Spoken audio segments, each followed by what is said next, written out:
الحمد لله وكفى وسلام على عباده الذين اصطفى خصوصا على محمد المصطفى وعلى آله وأصحابه أولي الصدق والصفا أما بعد وقد قال الله تبارك وتعالى في القرآن المجيد والفرقان الحميد أعوذ بالله من الشيطان الرجيم بسم الله الرحمن الرحيم يا أيها الذين آمنوا قوا أنفسكم وأهليكم نارا صدق الله مولانا العظيم وبلغنا رسوله النبي الكريم ونحن على ذلك من الشاهدين والشاكرين والحمد لله رب العالمين إن الله وملائكته يصلون على النبي يا أيها الذين آمنوا صلوا عليه وسلموا تسليما اللهم صل على سيدنا ومولانا محمد وعلى آل سيدنا ومولانا محمد وبارك وسلم عليه الصلاة والسلام عليك يا سيدي يا رسول الله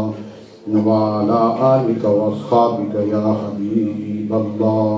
الصلاة والسلام عليك يا سيدي يا رسول الله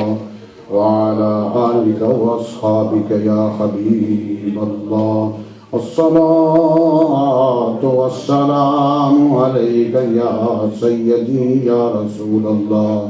وعلى آلك وأصحابك يا حبيب الله. مستمعین کرام، اللہ تبارک و تعالی جل مجدہ کی بے عد و شمار حمد و ثنا کے بعد پیارے محبوب رؤوف الرحیم تاجدار عرب و عجم امام الانبیاء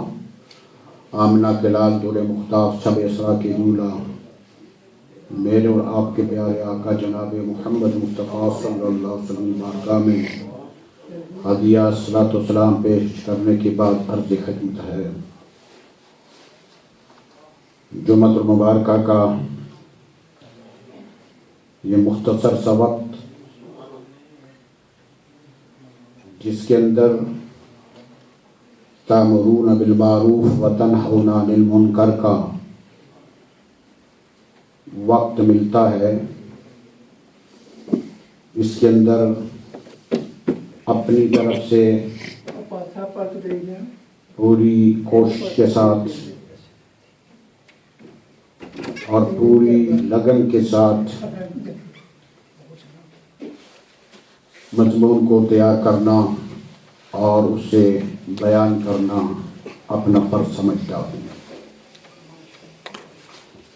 رہی یہ بات کہ بیان کے اندر اصلاح کی بات، قرآن و حدیث کی بات، اقوال صلحاء کی بات، یہ جب آتی ہے تو اسے بے درے کر دیتا ہوں. رب ذوالجلال کا لاکھ لاکھ شکر ہے کہ جب سے یہ سلسلہ شروع کیا ہے، منبر اور محراب کے تقدس کو جانتے ہوئے میں کبھی بھی کوئی بات کسی پر لگا کر نہیں کہتا. میں اللہ اور اللہ کے رسول کا فرمان پیش کرتا ہوں اور وہ سب کے لیے ہوتا ہے. وہ میرے لیے بھی ہوتا ہے اور سارے سامعین کے لیے بھی ہوتا ہے۔ قرآن مجید فرقان حمید کی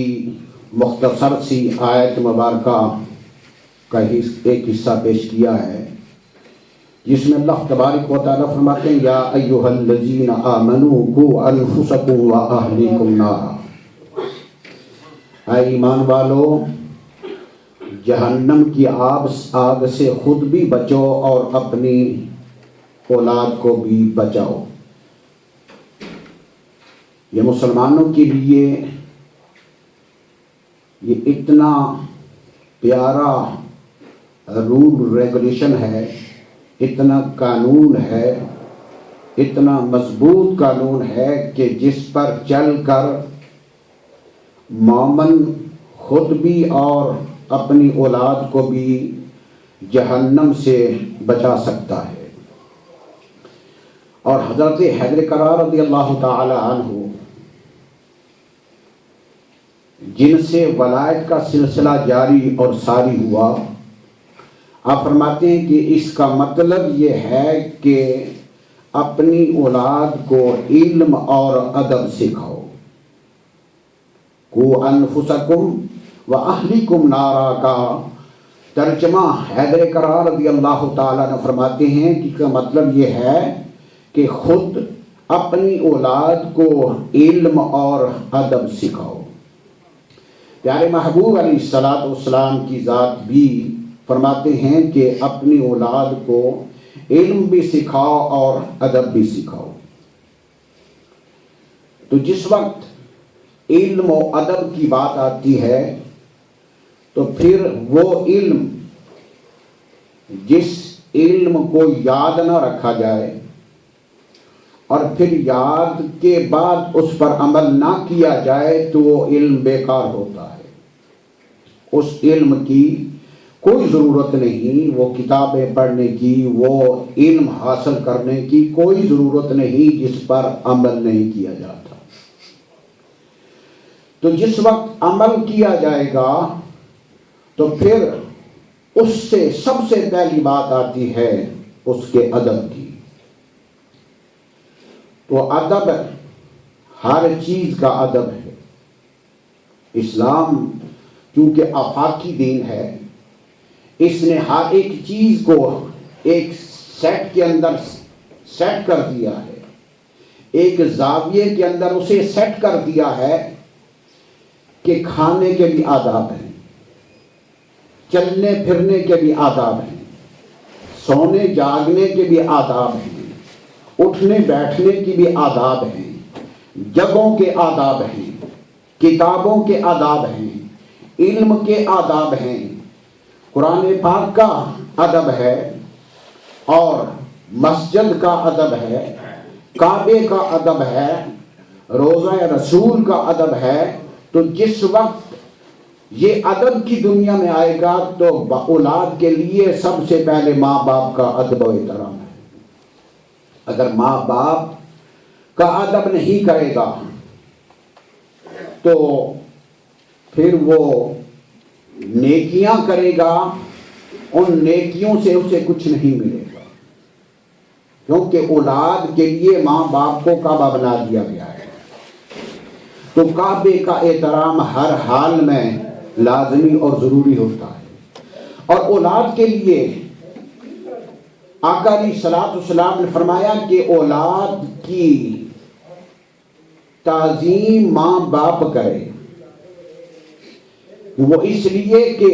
جب وہ نہیں کرے گا تو اولاد اس کی تعظیم سے نابلد ہوگی، ناواقف ہوگی۔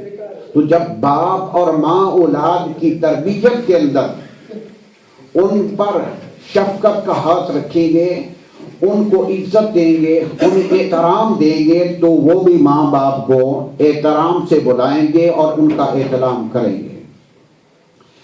تو ہر چیز کا اپنی اپنی جگہ پر ادب ہے۔ مسجد کے ادب کے لیے آقا علیہ الصلوۃ والسلام فرماتے ہیں کہ وَأَنَّ الْمَسَاجِدَ لِلَّهِ، قرآن پاک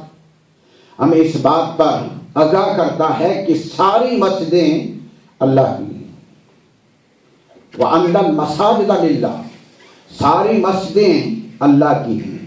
لیکن مسجدوں کو پہچاننے کے لیے کسی محلے کا نام ہوتا ہے، کسی بنانے والے کا نام ہوتا ہے، کسی چلانے والے کا نام ہوتا ہے، تو اس نام سے یہ نہیں ہوتا کہ یہ مسجد اس کی ہو گئی ہے، مسجد خدا کی ہوتی ہے۔ تو جو مسجد ہے اس کا ادب ضروری ہے۔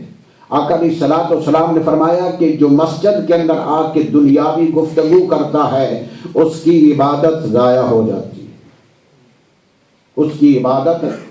ضائع ہو جاتی ہے۔ اب مسجد کے اندر اگر عبادت ضائع ہو جاتی ہے تو پھر میں حیران ہوں کہ حفاظت کہاں ہوتی ہے۔ تو اللہ تبارک و تعالی ہر چیز کے اس کے مطابق ادب کی توفیق عطا فرمائے۔ اللہ تبارک و تعالی نے ہر چیز کو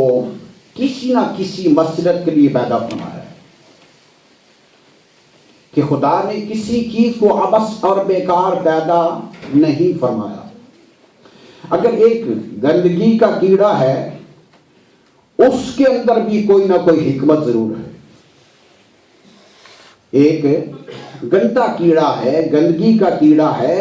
اس کی تخلیق کے اندر، اس کے پیدا کرنے کے اندر کوئی نہ کوئی اللہ تبارک و تعالیٰ کی حکمت ضرور ہے، کوئی نہ کوئی مصلحت ضرور ہے کہ وہ عبث اور بیکار اسے پیدا نہیں کیا گیا۔ ایک شخص اللہ تبارک و تعالیٰ کی مخلوق پر ہر وقت شکوہ کیا کرتا تھا،